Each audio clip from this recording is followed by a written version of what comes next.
Mga kapatid, isa sa pinakamalupit na katotohanan sa Pilipinas, hindi pantay ang hustisya. Kapag mahirap ka, mabilis ang pulis, mabilis ang demanda, mabilis ang sentensya, pero kapag may koneksyon ka, may pera ka o may pangalan ka, biglang nagiging mahaba ang proseso, malabo ang ebidensya, at parang lumalambot ang batas. Ito ang class bias ng sistema. Isang hustisyang nakapikit hindi dahil pantay ang tingin, kundi dahil pinipiling huwag makita ang paghihirap ng mahihirap. Kaya't ang mga biktima ng EJ case, desaparecidos at political prisoners ay halos pare-pareho ang mukha, maralita, manggagawa, magsasaka, kabataan.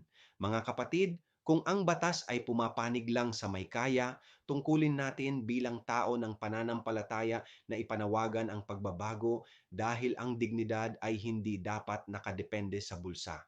Ako si Padre Jesse Galilea, may pusong Pinoy, kasama ninyo sa pananalig at pakikibakang panlipunan.